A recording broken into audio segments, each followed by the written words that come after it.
Zion family. It's Tell Your Story Tuesday. Today we are talking to Kim Brodie. Woo-hoo. Kim, where are you from? I am from Southeast DC, moved to Upper Marlboro, haven't gone far. That's a typical I'm right little here. move around. Right nice here. DMV lady. Home girl. I know that you're one of the original Mercantile Lane members. Yes. How did you come to Zion, and how long did you hang around with Zion until you actually joined? Oh, wow. Well, a lot of coworkers were talking about Zion, and a good friend was attending Zion as regular. And I was looking for a church home for my family. Started coming, and my kids loved it. Loved children's church, and we were hooked. And I probably was an attender for probably at least 10 years. That's at least awesome. 10. At least That's 10. Awesome. Before I said, okay, I need to go to Under the Hood and check this out. I was already serving, so I said, let's make it official. I was in love with the church. The kids were in love with the church, and So something close to your heart, and in the Tell Your Story Tuesday, you wanted to talk about marriage. What are some of the greatest lessons that you've learned about marriage in the 27 years you've been married? 29. 29. Just a few weeks ago, we celebrated 29 years. And just like Pastor said, it has not all been great. We have had challenges, we have had financial setbacks, we have had health issues. Pretty much everything that you could think of, we have dealt with. And then two children, a girl and a boy. So one of the greatest lessons that I have remembered that I've learned has been communication. We were friends first, and that was very valuable. That helped through some of those tough times because I remembered he was my friend first. And so being able to talk with him about anything was a saving grace. And then the ministry that I mentioned, my small group was a very integral part of saving my marriage at one point.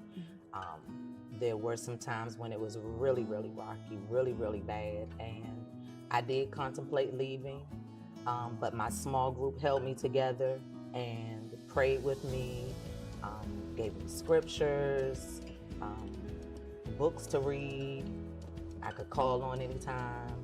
And then I also have a spiritual mother that attends another church, but I pray with her every morning.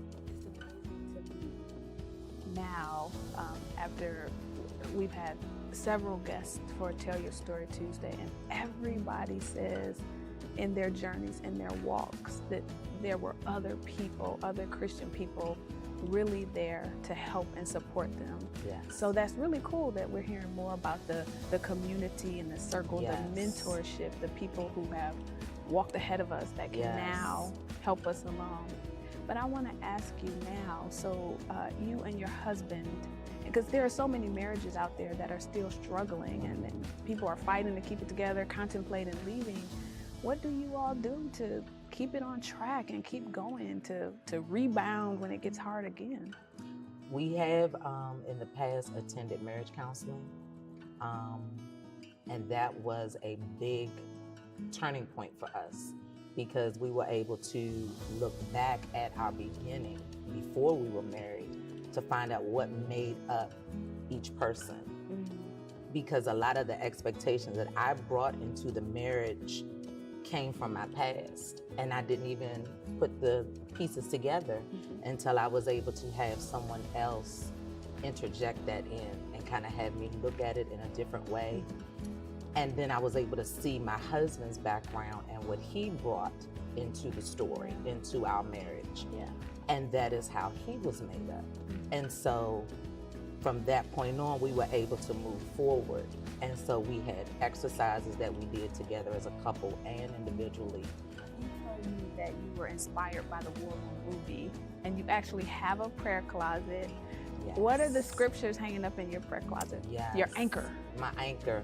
Well, the one that comes to mind is Ephesians 4:29, and that says not to let any unwholesome talk come out of your mouth. And I even put Kim because I learned at a conference that, make it personal. Yeah. And I know that my mouth has gotten me in trouble since day one. Mm-hmm. And I know sometimes I can be slick and I'll say some things. And I know that it has hurt. Yeah. And so I try to do better. That's one of my main things that I work on. Another scripture that I have on my wall talks about the three chords coming together, and underneath of it I put husband, wife, and God, husband and wife, yes. so that I want God to always be a part of our marriage.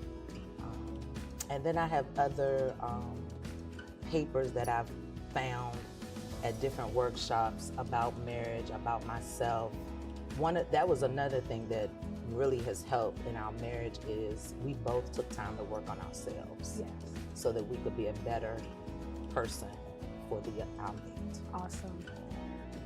What's the advice that you would give to single people who think they want to be married? Maybe they're not sure, or maybe they're like, yes, I'm absolutely getting married. What's the advice that you give them? Seek counsel. Seek counsel. Because thinking back when we first were married, I didn't have a spiritual mother. Mm-hmm. I didn't have a small group. I was connected to a church, and I saw married people. I saw what I wanted, but what you see really is not always what happens. Mm-hmm. I would always see the husband and wife at church together, and they looked so happy. I was like, I want that. But that wasn't always what was really going on. The glamorous Instagram couple. couple. Oh my goodness. Yeah. Yes, yeah. that picture, and they looking good and all polished. It's not always like that. So before we go, we referenced your husband as your husband, but we want to give honor to the man of God. What's your husband's name? His name is David. Hey, David. Hey, David. Well, Kim, thank you so much for being with us today, and I have enjoyed hearing your story, and I've certainly learned a lot myself, so thank you, Kim. It has been a pleasure. Thank you for having me, Alicia. Thanks. Thanks, Zion. We'll see you next time.